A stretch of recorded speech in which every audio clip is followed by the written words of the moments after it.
Hello, everyone, and welcome back to the Frogs of War podcast. I am Jamie Plunkett. I'm Melissa Treebwasser. And we are here. It is, the fourth podcast in a row. We have what you might call momentum. Yeah, This is a streak. We're on a hot streak talking about TCU football. Got a lot of cool nuggets today.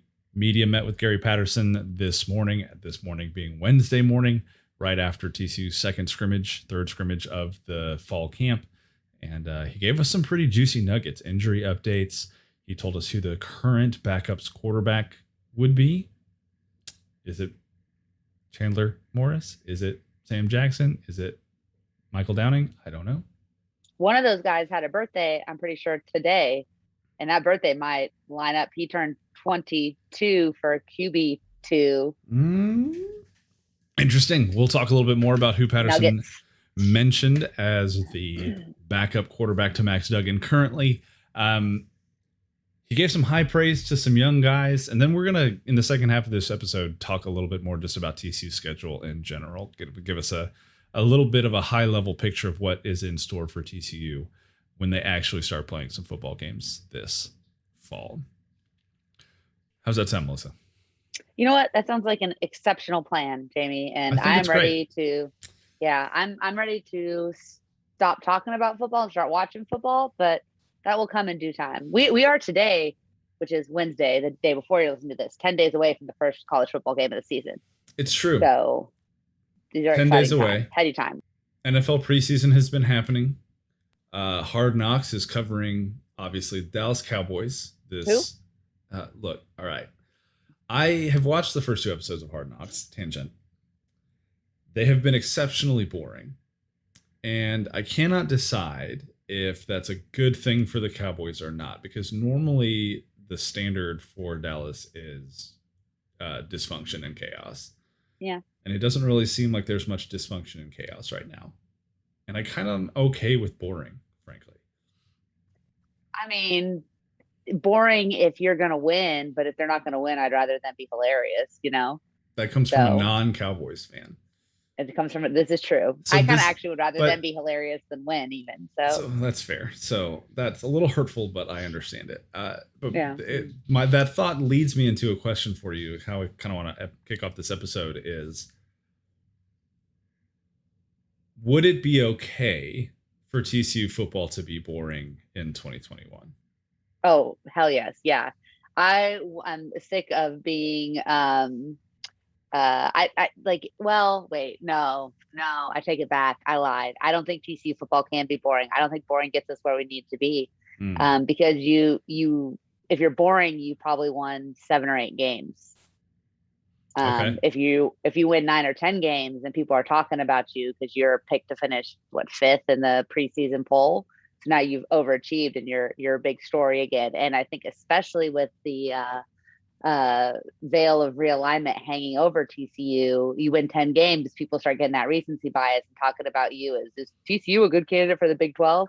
You have just a really nice 8-4 season and nobody cares about you. And I don't think TCU is in a position where we don't want people to notice us. So you either got to cheese it bowl the season or you got to win 10 games. Well, it's really interesting that you took that stance, that you made that 180 right out of the gate, because you just said something that kind of aligns with what Patterson said today during his media availability. He got asked about conference realignment, where he thinks TCU might end up. The actual question was really more along the lines of expounding on his conference realignment comments that he made a couple of weeks ago, right when all of the news broke. Mm-hmm. And, he said, I'm not going to worry about it. My job is to win games. He said, I've been here for, if we change conferences again, this will be the 5th new conference that I've been a part of. But this is what he said. He said, for us, we are very marketable from a lot of standpoints, from an academic university to what we've put into this university from a facilities standpoint to the level of play that we play, we go about our business. Do you agree with that? Yeah, I think that's, I mean, I think we've heard TCU described in a bunch of different ways, and people said they don't have the academics, they do have the academics, they're not this, they are that. But I think Gary is dead on that. For the most part, TCU has overachieved annually. They've won a lot of football games. Last 3 years have not been that, but they've turned themselves into an investment heavy university that, as the popularity of the school has grown nationwide, I think a lot of that money has gone back into building up programs, both academically, athletically, and just the way the campus looks. So yeah, I think TCU is a very marketable university. I would agree with that. I would say too that um, history matters. So it's not even Mhm. just about if they win 10, 11, 12 games You this kind of year, you if kind of they sound win. like an Aggie if you go Well, history matters. You know, like you got well, that's fair. I will take that. Also, TCU's history, at least in the last 25 years, is yeah. When current players were light alive. light years ahead of where A&M's history has been. More For conference sure. championships in the last 20 years than A&M has in the history of their program. So For sure. just going to throw that stat out there for you to chew on a little bit. But Patterson's comment went on because he also talked about how, he can only control so much. The players can only control so much. And really, it's about this season is really just about going about controlling what they can control and letting the powers that be do whatever it is that they're going to do. He said, when I found out, it felt a lot like, you know, being third in the rankings and then winning 55-3 Mm, and then getting knocked down to 6. And he goes, what do you do about that? You get up and you keep going. It's what we do. And so mm, he really just has this kind of attitude that regardless of where TCU ends up conference wise down the road, TCU is going to keep waking up every morning and doing what it does, which is putting a quality football product on the field. 40, not 4. They're building a family here, not just a football team, right? Um, and then he did go on and say, if we go 12-0, people will start to notice. yeah. And so it's about doing things. Really, I think his message to his players and it sounded like to himself as well, is just control what you can control and go from there. Yeah. I mean, I think that's, like you said, that's really all you can do. And I think when you're talking about young kids with a million distractions, because at the end of the day, these are 18, 22-year-old kids, except for Jordy Sandy, who's applying for Social Security. It's true. But He's almost your age. yeah, guys, it's been a great show. We'll talk to you next week, maybe. I don't know. One of us may not be here. I haven't determined which one. Um, it's rude. Sick. Anyways, so yeah, I think you got to keep them focused on the here and now, and you have to have that messaging too to sell to recruiting, because like that's the other part of this is what does it do to recruiting. So Mhm. I think we as fans sometimes get frustrated with Gary, but then when you hear the way that he's handling this situation, you remember that this is a dude who's seen it all. And if you're going to go into a time of uncertainty, like who else would you want to lead you? Like if I'm TCU from Oklahoma State, the one thing I know is that I've got a head coach who has seen a lot of stuff over their long career at my university, and is going to be prepared to take you to the next place. If you're anybody else, you probably don't have that kind of confidence. So at the very least, we know Gary won't leave us high and dry. We got that going for us. Yeah, it is a really interesting uh, kind of dualism about the TCU football program when you consider that Gary's been the consistent head coach for 20 plus years. His Mm, staff has largely remained consistent over that course of time. And yet, the program's home has changed and varied 4, potentially 5 times now in that same time yeah, span. So it is interesting. And I do agree with your point that who better to lead a program through this chaos than someone who's been there 3 or 4 times already? yeah. Um, Well, and to this point, it's been an upward trajectory, and I think that's what makes this time so different. Is there's always, unless you're a mhm. clickbait article that we loved about SEC, like I think we all knew exactly. Hey, you know what? It worked. Good job. I'm proud of you. I was very impressed. Look, Um, we're a TCU fan site. We talk about TCU things. Was it a substantial rumor from a credible source? no, Probably not. Um, but hey, you had Jason Kersey up in the mentions. You know, look, I will say this. I love Jason. He's an incredible writer. He came down at me pretty hard. yeah, Also, unfairly. it felt a little strange since the Athletic just did that kind of soap Yeah, opera profile on OJ. So yep, maybe 100%. we all just take a step back, Melissa. Hey, you know why? Maybe we all Because it's just take a almost step game back on. because it's almost game It's time. game on. It's Game almost on. game on. Almost game on.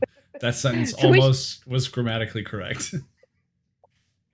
maybe we should start talking about football, huh? Let's keep talking about what Patterson had to say during media availability today, because you mentioned a couple of minutes ago all of the obstacles that young guys have to overcome even to get out on that football field and play in a normal season. Yeah. And one of those major obstacles in 2021 is still COVID, which, as frustrating as it might be, is just a reality of where we kind of are in the United States at this point. And Patterson did say today that there are only 15 people associated with the program who have not been vaccinated yet, which I found to be really heartening. Yeah. Is that there? He said there are less than 10 scholarship players who have yet to get the vaccine, um, which is really, really nice, especially when you consider the fact that the Big 12 is going to penalize schools who miss Yeah. games because of COVID this year, hitting them with a forfeit and a loss. Yeah, it's a huge deal, and as much as I would love to turn this into a vaccine, Get educational get podcast, we're not going vaccinated, to do that please. to Yeah. you guys. Yes, get vaccinated. Greg Abbott is vaccinated, has a booster, and is taking Regeneron. So I just want to throw that out there. But it's a huge deal if you just look at this strictly from a football standpoint, because this is not 2020, and there will not be rescheduling, and there's no built-in leeway in the schedule. This is if your team misses players, you play. Mhm. And we've seen what an impact that can make when you look at what TCU had suited up against West Virginia and against Kansas. It didn't really matter against Kansas, but it did very much so in the West Virginia game for various reasons. And we know that TCU's recent history does not give us a lot of hope that we will be injury free at key positions because that doesn't seem to happen very often. So having those guys have that layer of protection, what it really does, I know one of the big arguments against vaccinating young people is, well, they're young, they'll be fine. But the big thing is the contact tracing, and Mhm. the contact tracing for vaccinated individuals is significantly different for the contact tracing for non-vaccinated individuals. You can obviously still contract COVID. I just got through that myself personally as a Mhm. vaccinated person, and you can still get sick from it. But fortunately, I was in a position where anybody that I was a close contact was all vaccinated, and so it didn't wipe out my place of employment. So I think that strictly from a being ready to play football game standpoint, that's a huge, huge deal for TCU football. We saw TCU baseball get fully vaccinated in the middle of the season and didn't have any issues the rest of the way.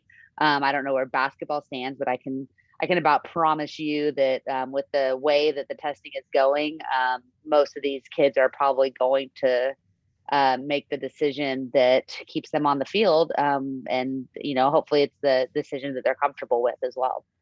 Absolutely. And, Patterson mentioned close contact and contact tracing today during his media availability to say the policy still for unvaccinated players is that if they come into close contact with someone who has COVID, they're down for at least 10 days. Yeah.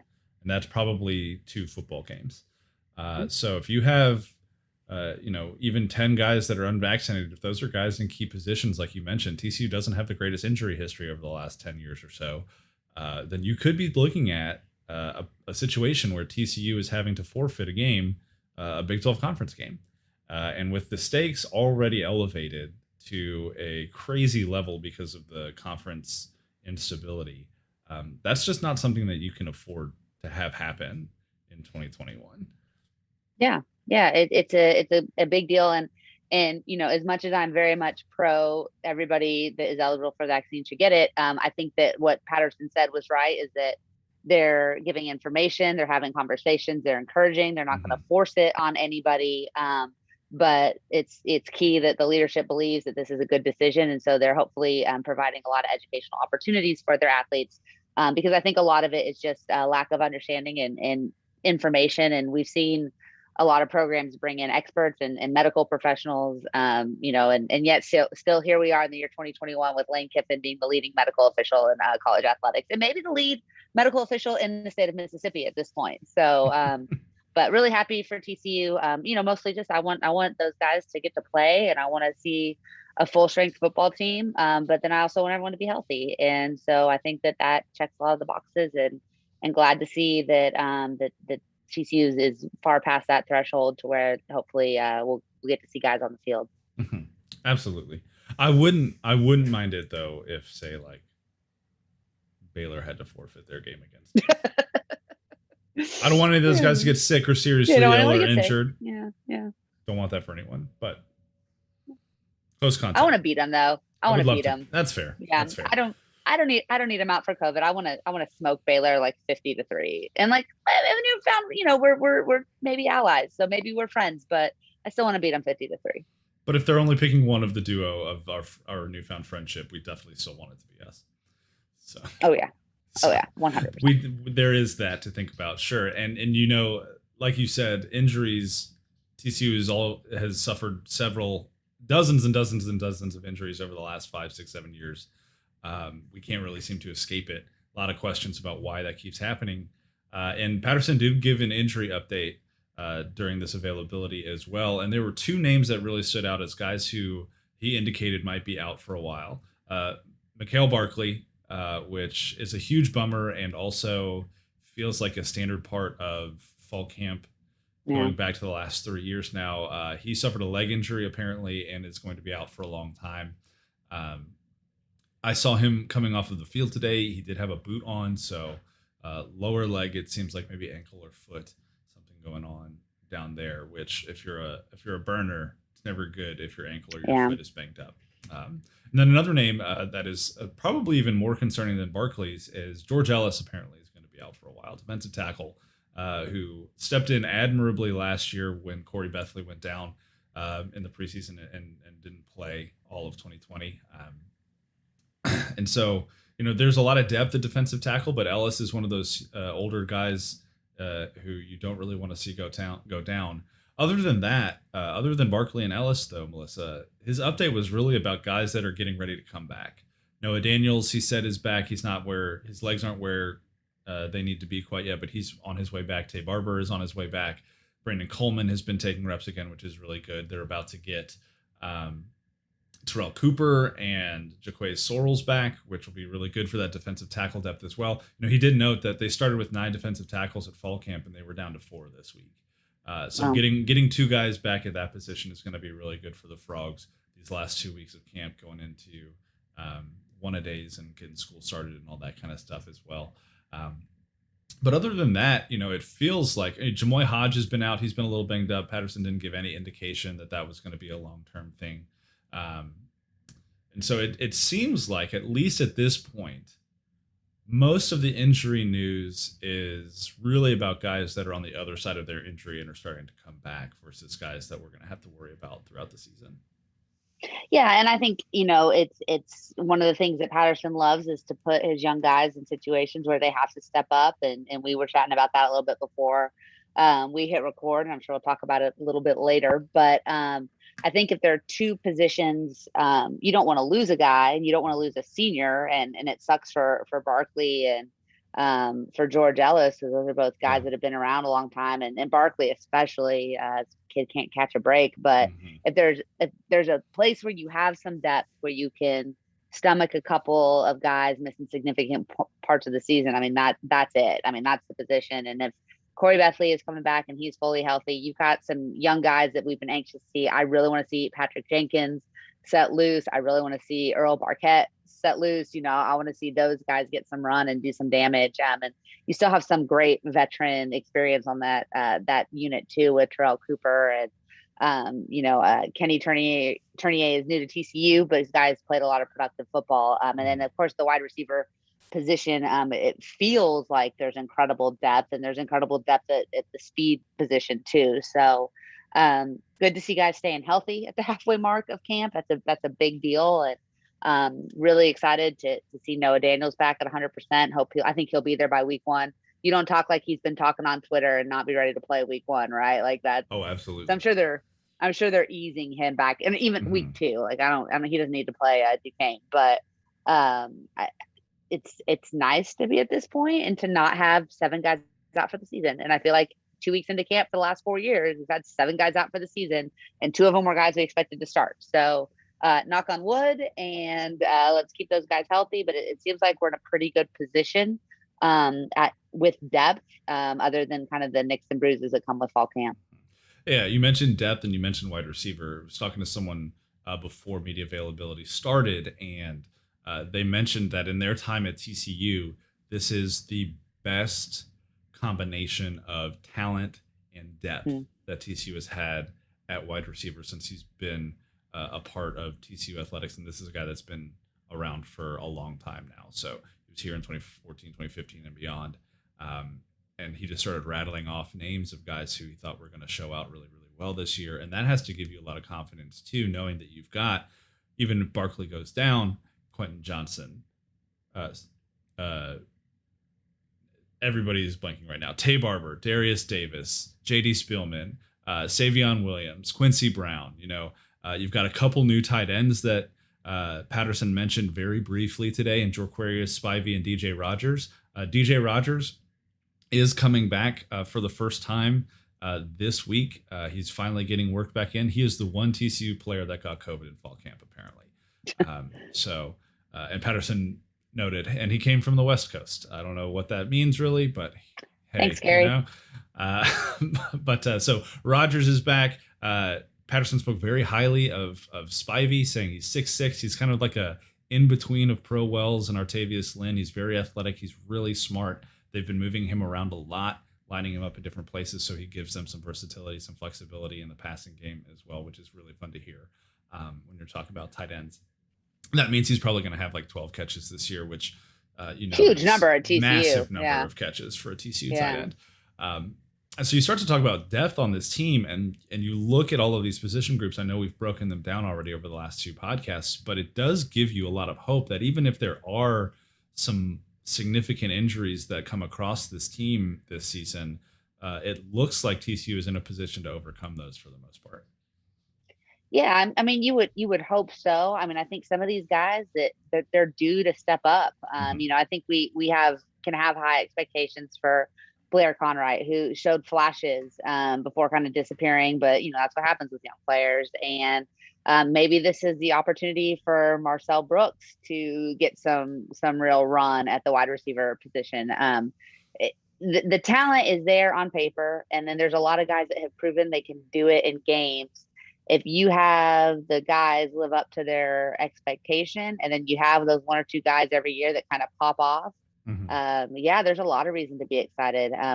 It's funny, you mentioned talking to someone about the depth at the talent position. I remember having that conversation with Zarnell Fitch before after the Cheez-It Bowl. And he just knew then that defensive line was gonna, it was close. It was close to popping. And it didn't happen in 2020, I think we all maybe expected, but there were a lot of reasons for that. But it looks like we're going to reap the rewards of that this fall.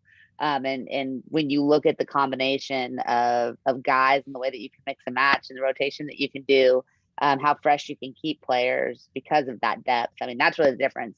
If you've got 8 receivers and you've got 1 or 2 go-to guys, but you can be running fresh legs out there every handful of plays, it definitely makes your offense more potent. And the same thing with the defensive line. The fresher your pass rushers, the more effective they tend to be. Yeah, and like you said too, especially on that D line, there's some depth at tackle. Earl Barquette has had an incredible fall camp, according to Patterson. Obviously, you're getting Corey Bethley back. They were getting him extra reps in the scrimmage today because he's still working his way back from a year-long injury. Terrell Cooper is coming back, Jaquay Sorrells. And he even started to talk, too, about defensive ends. They've got 4 defensive ends that they're really confident in. And then he even mentioned the 2 freshmen, Landon Watson and Chris Murray, as both saying they have remarkable upside. So it really does look like you've got about 12 or 13 guys along this defensive end that Patterson's going to be able to count on going into the fall. And that's just music to everybody, every TCU fan's ears, is to know that those guys are going to be guys that really, really get after it. He did also mention, though, that I believe it was Tuesday night of this week, they did some practice in passing game, and the defensive line recorded 11 sacks. And he wasn't sure, as he was saying it, you could tell on his face. He's like, I'm not sure if this was a good thing, but we had 11 sacks on Tuesday night. And it's, and then he goes into a big description about, well, but like the tackles are getting better. He said Obina Easy and Andrew Coker have had a really good fall camp, and they are learning and they're progressing and they're growing and getting better because they're going up against quality defensive ends. He mentioned that Brandon Coleman And Marcus Williams, the backup tackles, are still not exactly where they need them to be, but they're progressing as well. He said, but you have one unit that's really good, that makes the other unit get better, which makes the first unit get even better, which makes the next unit, and they just kind of build on each other. He said competition builds a team up and makes them strong. If you have a side of the ball that's just not good, then it really does put the whole team at a deficit, just because you're up the other side of that ball isn't improving at all either. And so he Yeah, and did. I think we've Yeah. seen that in the past too, Mhm. especially with the cornerback position. We haven't had strong corners. The wide receivers don't learn how to get off the line, and when you haven't had a good pass rush, the offensive line never gets tested. Now, I'm in with you and Gary. I don't know if 11 sacks is a good thing or a bad thing. Like, are these Mhm. defensive ends just that good, or is the offensive line just that far from being effective? But they are going to get. I mean, if you have to line up against O'Shawn Mathis and Kari Coleman and Dylan Horton and the like every day, you're gonna have to figure some stuff out, Yeah. like so. Like that's kind of how I feel. Like it's kind of I don't know what to think of that stat. It's a little concerning. Yeah, we'll see. I mean, obviously, like he ended his press conference with, we'll show people who we are when we step on the field, and we'll learn more about ourselves too. And so I guess that's one of those questions that we'll just have to wait and see, especially when it comes to the offensive line, is how good are they actually going to be? How improved are they going to be? We know that they were a point of weakness in 2020 and that they needed to improve. And so we'll see if that was actually the case when probably not Duquesne, but when Cal Berkeley um, comes to town, we'll know. Yeah, because Cal's going to bring a good defense. Mm-hmm. I mean that this is a legitimate defense, so they're 100% going to. We'll have a really good idea of what that line looks like by the end of that Cal game, I think. Absolutely. I totally agree. I totally agree. And Patterson also mentioned a little bit about he got asked about who TCU's backup quarterback was, and I know that's been a topic of conversation for TCU fans as fall camp started. Obviously, you have Oklahoma transfer Chandler Morris coming in to compete with TCU's backup in 2020, Matthew Downing. You also have freshman Sam Jackson, who's been spinning the ball really, really well. Patterson spoke pretty highly of him today. But Patterson did say that as of right now, Matthew Downing has had the best camp out of those three guys, and would be positioned as the number 2 quarterback going into the season. Um, on the surface, Melissa, how does that make you feel? So I know Gary's mind games now, right? We've been doing Sure. this for a long time. Mm-hmm. And we know that he's always going to protect the highly touted guy that isn't quite ready, and that he's going to play the dude that knows the playbook better, much to the chagrin often of TCU fans. This would be my prediction. Max Duggan starts, gets a quarter, maybe a half against Duquesne. Matthew Downing 100% is the second guy in the field. And then I think we see Chandler Morris. But from that point, if Duggan had to leave the game, I would bet the farm that Chandler Morris is the guy that replaces him.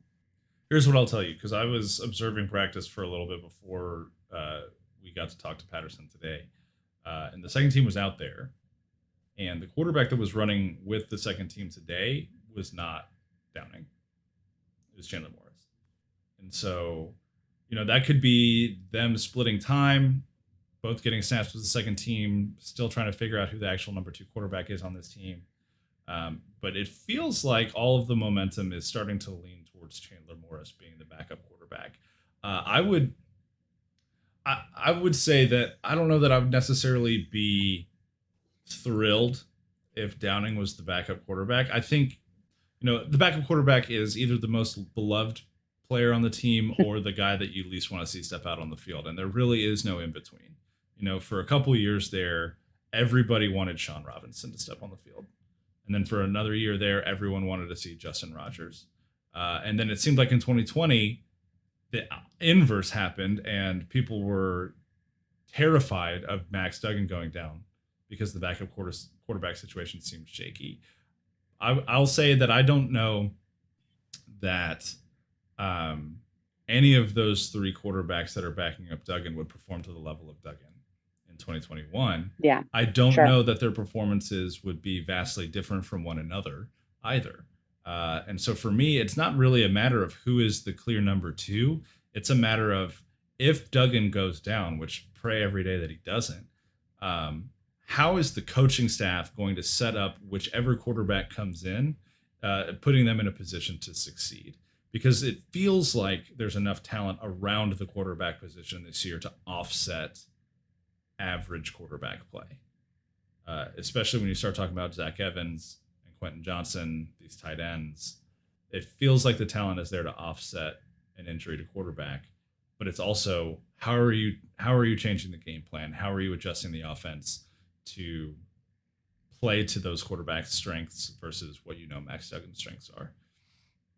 Yeah, I mean, it becomes a different game because even if you have Sam Jackson who can run, or you have Chandler Morris who can run, they don't run like Max runs. It's just such a weird thing to say, but I think that the talent is definitely there, and so it's having that understanding of the offense. But I still think you have to go with the higher ceiling guy, and I think that's one of the things that TCU fans have long complained about Gary Patterson is his loyalty. But he cares more about the height of the floor than he does the height of the ceiling.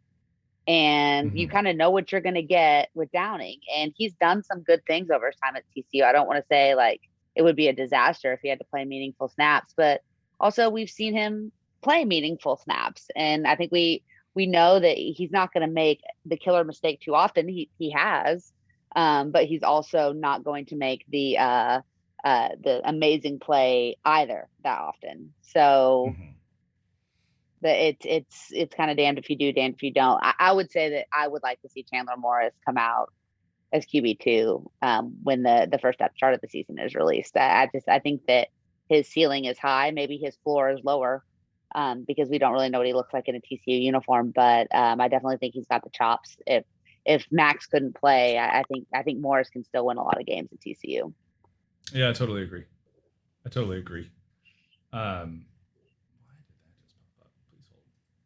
We're going to take a quick break, though, Melissa, and do a hashtag ad. And then we'll be back. We got a couple more notes from Patterson's press conference, and then we're going to take a quick look at TCU's schedule this fall.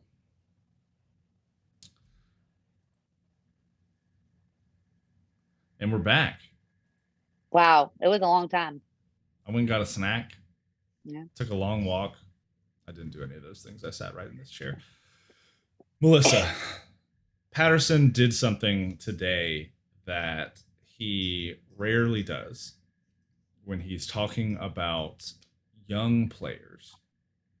What's a phrase that you would associate with Gary Patterson and a young football player on his team? He always talks about having a girlfriend, but paper tiger is probably the one that I go to. Yes. Paper tigers are, I believe, Patterson's most used phrase when it comes to recruits, when it comes to young players that have not seen a lot of playing time yet. But today he kind of took a turn from that, especially when he was talking about three guys that are in their first camp on campus, three safeties, Abraham Kamara, Devon Armstead, and D'Arco Perkins McAllister. He looked at us all and he said, "We did not miss on any of them." Unbelievable. He said unbelievable. All three are really athletic young safeties. And he said, so every day we just keep working at it. That is a massive comment, I think, for these three young guys to know that they have already impressed Patterson to the point that he is speaking incredibly highly of them publicly. It comes at a time, too, when you talk about depth at a position and safety, there are some question marks because you're replacing Trey Merrick and Ardarius Washington, both of whom are in the NFL now and thriving in the preseason for the Raiders and the Ravens, respectively. So shout out to both of those guys for really crushing. Ardarius Washington is making a roster. Yeah. First of all, he should have been drafted. That was one of the most ridiculous results of the draft this past spring, was that Ardarius Washington went undrafted. Every scout, every draft analyst person who worked on a safeties list had Ardarius Washington in their top 10 or 15 safeties on the board. And I guess it was just his size and his measurables that really scared teams away. But he's been lighting it up for Baltimore, and that is a fun team for him to be lighting it up for. So that's just really awesome to see. But with the loss of Merrick and Washington, that might be the biggest question mark, other than the loss of Garrett Wallow at linebacker, is who comes in and plays and fills that void that's left by those two guys. Patterson mentioned today that TJ Carter, the Memphis transfer, and Nook Bradford are kind of battling it out at weak safety. Bud Clark and Deshaun McQuinn are battling it out at free safety. Obviously, you've got LaKendrick Van Zant kind of as the guy at strong safety still. And Josh Foster has been pushing him in camp, which has been really good to hear. But beyond those six, it sounds like there are at least three more guys now in Kamara, Armstead, and Perkins McAllister, who, if worse came to worse, it might not be so bad if they had to come out and play a few snaps in a meaningful game.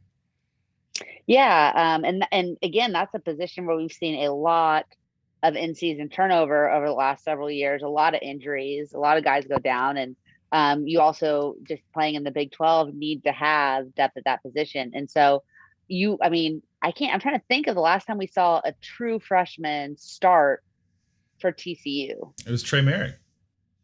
He didn't start as a freshman. He played special teams. He started.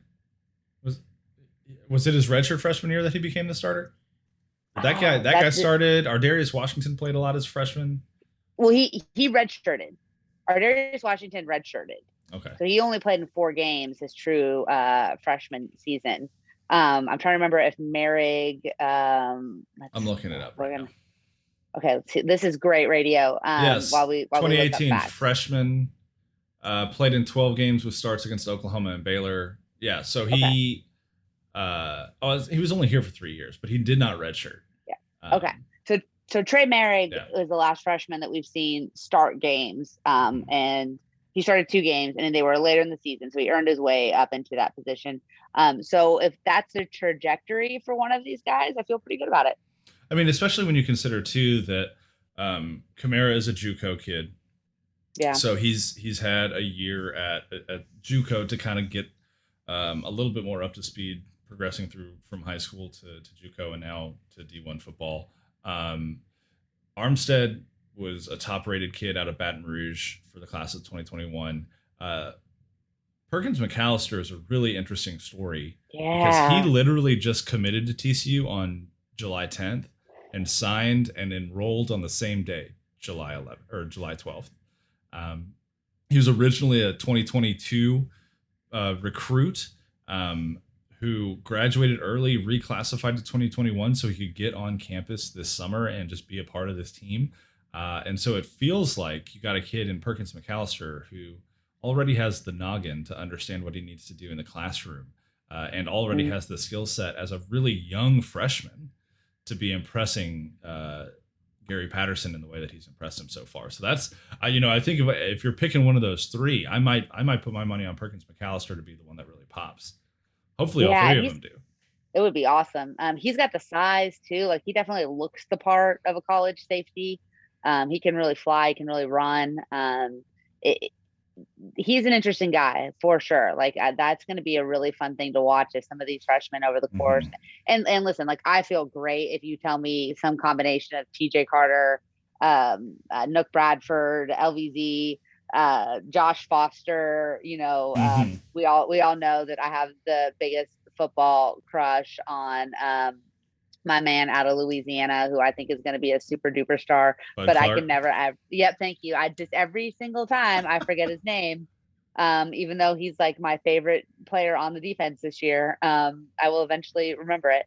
But yeah, so I think that the guys that have played at a high level and been successful are in the pipeline. So if one of these true freshmen comes up and beats one of those guys out, I think that that's like reason to be really, really excited as a TCU fan.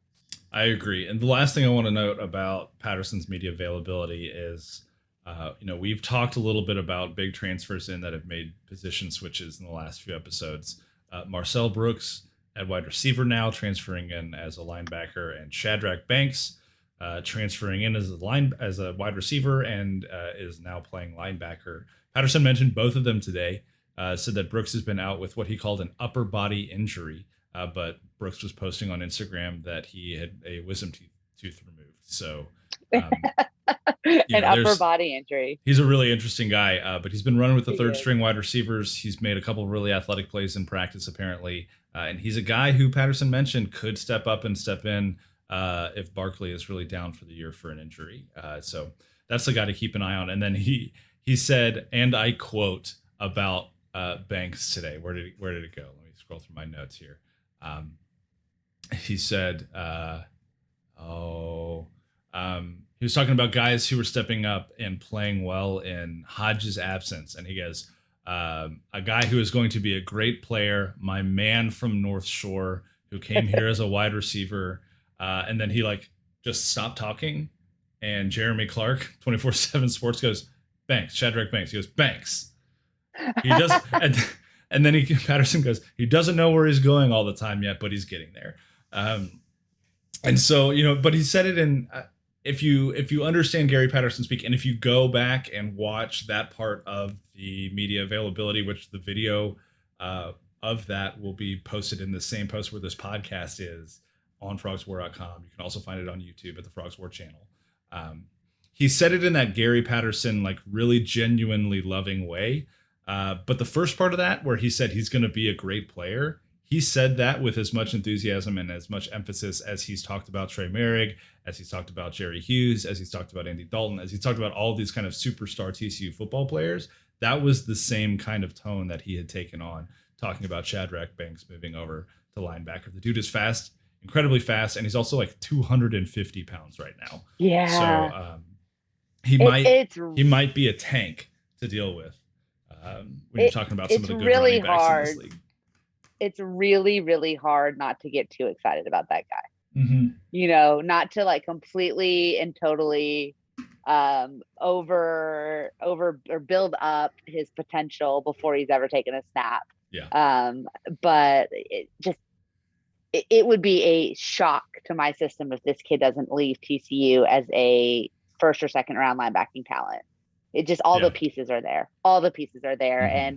And when Gary looks at somebody with those measurables who's got actually some defensive experience, mm-hmm. I think Shadrack Banks is what we all hoped Shewa would be when he showed up to campus. And I think that's a really good comparison. Yeah. Shewa is making money as a running back in the league. Mm-hmm. So you know what? You do what you want to do, Shewa, and I'm happy for you, Batman, like for sure.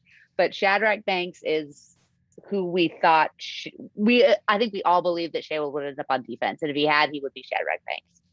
I'm here for it. 100% here for it. When you talk about the linebacking core being D. Winters, Jamoy Hodge, Wyatt Harris, and Shadrack Banks, that gets your heart racing a little bit. Yeah. And it's really starting to look like this defense could, and I said this last week too, when we did the defensive preview, it's really starting to feel like this TCU defense could be incredibly special.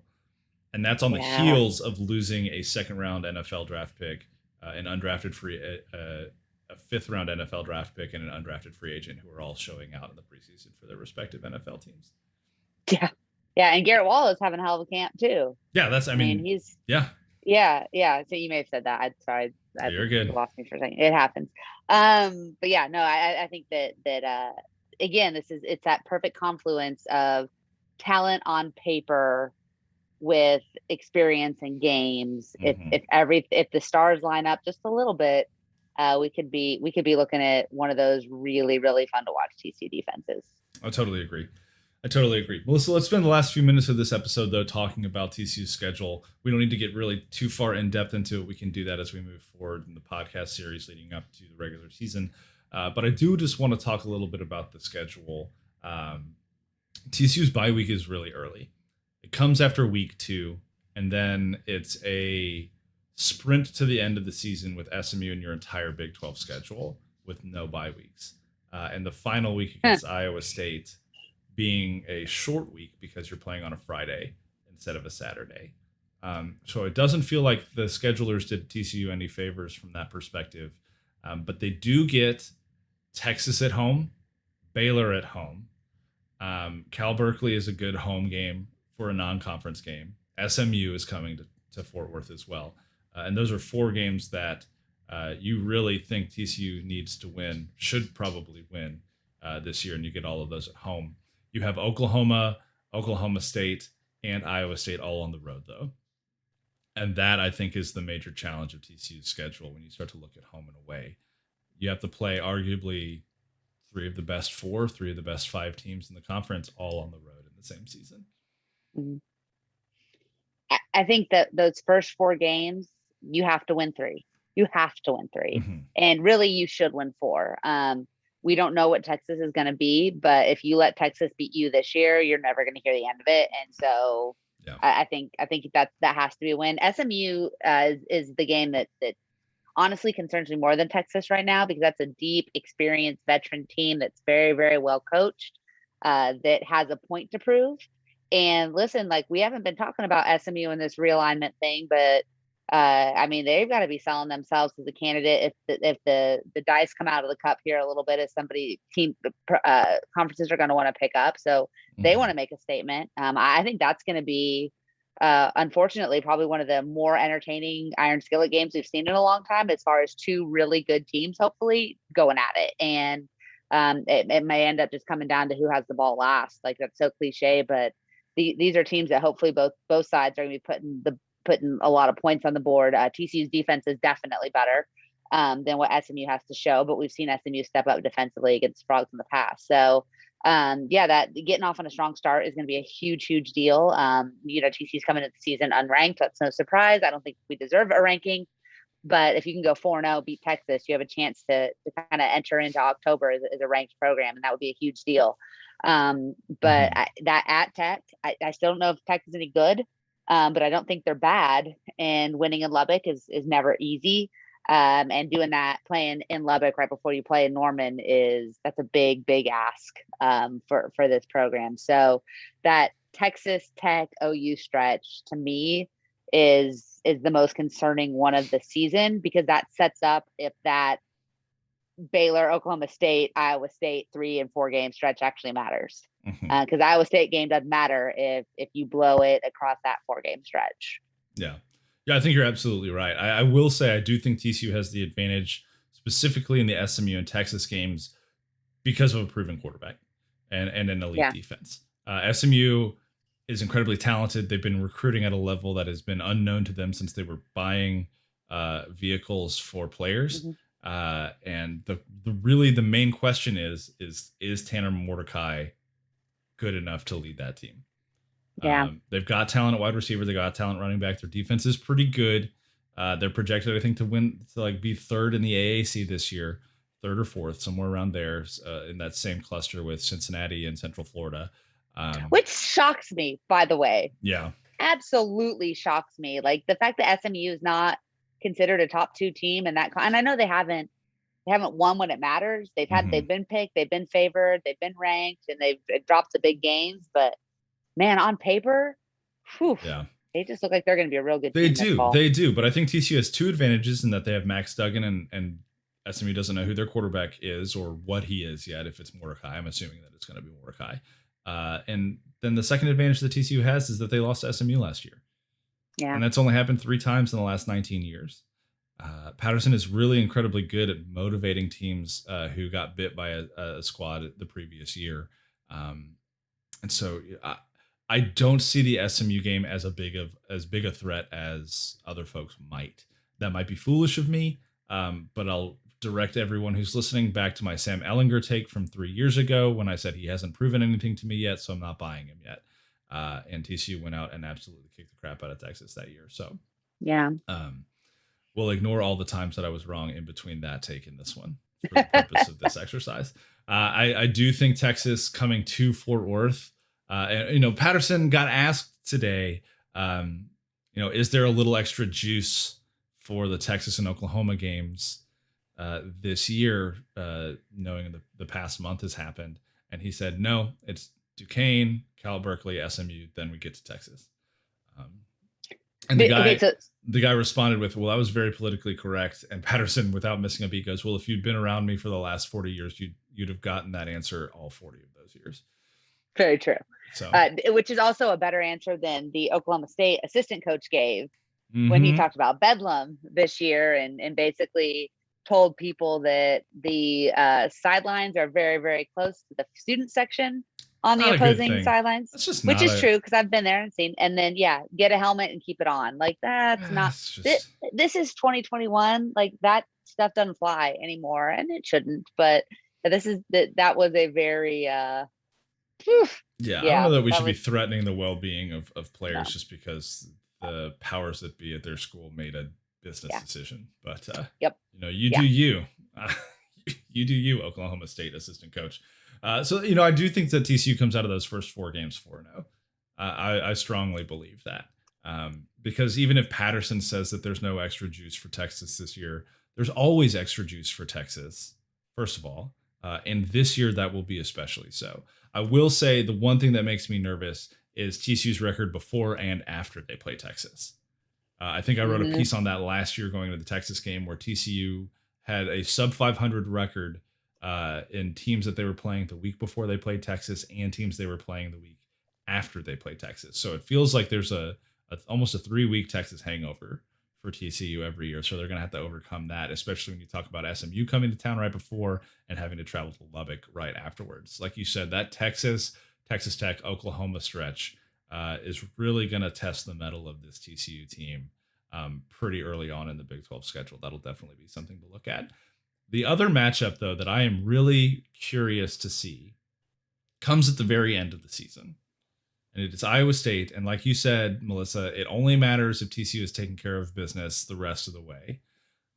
But I am very curious to see how TCU handles going to Ames and what could potentially be, a Big 12 championship berth on the line. Brock Purdy, running back who's escaping me now. Levi, please mute this part of the podcast. Brees Hall. Thank you, Brees Hall, who looks like I can tank. remember other teams' players and That's not fine. my own, but it's fine. We'll just keep reminding each other. Bud Clark. Yes, thank you. Brees Hall, obviously, Matt Campbell is going to have that defense incredibly ready to rock. Ames sucks if you're an opposing team. Just sucks. It's from what I've heard, a great place to go and hang out and tailgate. Oh, it's a blast. Like I might have to experiences. Yeah, I might have to make my way up there this year. But and if you do have Levi's mom make you cookie crisp white Russians, it's a game changer. I don't want Mark Cohn to know how many of those I had before I went and covered that game. But it's fine. Cookie crisp white Russians. That's a thing. It's a game changer. It's a game changer. I'm gonna shout be out to Levi's that. mom. She's a queen. I'm gonna be thinking about that for the rest of this episode now. And the cookie crisp, they sink to the bottom of the cup, and they absorb all of the vodka. Well, yeah, they're a solid. And so when you eat them at the end, yikes! You think you're fine. You drink the white Russians; they're great. Everything's golden, and then you get to the cookies at the end. You essentially did the cookie crisp version of eating the worm, is what you're telling me right now. Yeah, except it wasn't a worm; it was a cookie. Well, actually, really, it's a cereal, so it's healthy. Mm-hmm. Yeah, she pours them big too, like part of a balanced breakfast. Cookie crisp white Russians. Listen, when there's like a 4-hour rain delay, and you're in Iowa, you make cookie crisp white Russians. I'm gonna cut this conversation out and put it at the front before the intro. It's honestly the best thing that we've done. This is the best thing we've done on the podcast this month. Shout out to Levi's mom. Shout out to Levi's mom. Can't wait to meet her. She's a gem. Just absolute gem. One of a kind. TCU's schedule does them no favors this year.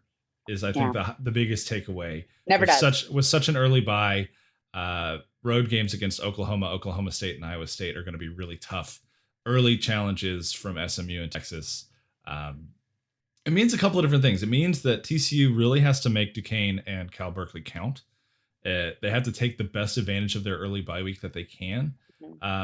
And injuries, especially injuries early on, could really do some significant damage to TCU's hopes if they come at key positions. I know we talked about depth, but if there's not enough time for those depth guys to get up to speed on what they need to do before they're forced into a game against Texas, say third quarter of the Texas game, tie game, something like that, things could get sideways for TCU pretty quickly if something like that occurs. Yeah, I mean, and when I think about that, the place I go is cornerback position. Because if everybody's healthy, there's just not. I mean, you got 4 or 5 guys that you've seen on the field, and that's an area of concern. But I wonder if Patterson's emergency plan, say Noah Daniels goes down and CJ Caesar isn't quite back healthy and ready to rock yet. I wonder if his emergency plan might not be to move TJ Carter back to corner. Yeah. Yeah, because I that's think you that's have where he to. played at Memphis. He's Yeah, transitioning to safety here at TCU. But if he and excuse me, Nook Bradford are really in this big of a battle for weak safety, if there's an injury concern, maybe TJ could be the guy that slides back over to corner, um, to kind of be that plug in the wall to keep the yeah. water from If coming you're in. not preparing for that in your Gary Patterson, and no, Daniels isn't 100% healthy now. If you're Mm-hmm. not preparing for that, you're making a big mistake. And So if we know one thing about Gary Patterson is that he's literally yeah, prepared for every he's gonna be scenario prepared. on the face of Yeah. the earth. So Yeah, I think the best case scenario for that Black Friday game in Ames, to kind of go back to that, is that those two teams are just playing to be the 1 seed in the mm-hmm. Big 12 championship. But I think the most realistic, hopeful scenario is that game, gets you a spot against Oklahoma. And I think it would be awesome. I would rather just be free and clear and in Yeah. going into Ames, but Look, can you imagine if that both of game? those teams are undefeated going into that football game, and they both know that they're going to the Big 12 championship a week and a half later, Yeah, just air it out. for Just sure. you Just have have a blast. nothing to lose at that point. Yeah, just have a blast. So But yeah, but if they're if that game, if you're looking at maybe two teams ranked in the top 15, 18, mm-hmm. Then there's gonna be night game in Ames on Black a Friday. lot to play for. Hey, before we get out of here, Yes. we've been talking about football. I want to talk about football. Yeah. Huge game this Sunday for Mm-hmm. TCU against Texas A&M. Frogs hit the road. For most of y'all, it will be tonight, Thursday evening at 7 p.m. They play at Charlton. We'll have our man Ryan Bonnell on Twitter live tweeting that game, covering it for us. Heck yeah. But there are still a handful of tickets available for Sunday night's matchup with number 9 Texas A&M. That's a top 10 matchup. Women's soccer, two teams picked to be near the top of their respective conferences. Really, really great gameplay. A&M was the only team to beat TCU in the regular season last year. So now the Aggies come to Fort Worth for the rematch. You've seen a lot of TCU coaches from other sports jump on social media promoting this game. It is a huge deal for the program. It's a huge deal for Eric Bell, for those players coming off the most successful season in TCU history, an Elite Eight appearance, Big 12 championship. If you live in the Fort Worth or North Texas area, it is a $10 ticket. Get the family, pack that stadium. It's one of the best environments you will find at a TCU game. Everything that you want from TCU sports, you will find at that soccer stadium. So if you can be there, be there. It's going to be an absolute utter blast. If you can't be there, make sure that you are tuning in. We'll be covering it on Twitter. And I think you can watch the game on ESPN3. So, but I'm just learning soccer. Jamie, I know you recently upticked your interest in Up the the beautiful game. toffees, Melissa. Up the Yes. toffees. Go Up the Everton. Toffees. Yes. So go Everton and go 1-0, by the Frogs. way. 3 points, top of the table right now. Sky is Listen, blue. my team is Richmond AFC. It's not a real team, really, but that's who I follow in soccer. And the Horned Frogs. So I am really, this is the most excited I've been about a soccer game in a really, really long time. So hope that y'all will, this program is legit. And one of the things that we as fans and we at Frogs War have talked about with this potential realignment is the damage it could do to some of these non-revenue sports. So the best way that we prove we put our money where our mouth is we support these sports programs now, because that will matter too. Look, down the line. So $10 a ticket. That costs me less to take my family to a TCU soccer game than it does to take them to dinner. Yeah. So why not? Yeah. We'll probably be there on Sunday night. So super kid friendly environment. It's a blast. Heck yeah. So get out to the TCU A&M women's soccer game, watch the Horned Frogs beat the Aggies and set up themselves for a nice little championship run in the Big 12, maybe the NCAA. It'll be a really, really great game on Sunday evening. That will do it, though, for this episode of the Frogs War podcast. I am Jamie Plunkett. I'm Melissa Treebosser. And if you haven't yet, subscribe to us wherever you listen to your podcasts, whether it be Apple Podcasts or Spotify or any other platform service out there that I am not currently aware of. Go ahead and subscribe, leave a rating and review. Melissa's got some cool memorabilia that she's going to hand out to someone after we get 100 reviews, which is a cool little treat. I know she's got a ton of memorabilia. She's handing away Rangers memorabilia just to hurt me. So if you want to participate in that, please leave a rating and review. What are the Rangers? Bad. Just bad. Sad, bad, everything bad. Also, don't forget to follow us on Facebook and Twitter, on Instagram. And read all of the stuff at frogswar.com, because we've got an incredible staff that's doing an amazing job of getting you ready for the upcoming TCU football season. With that, talk to you next time. Go Frogs. Go Frogs.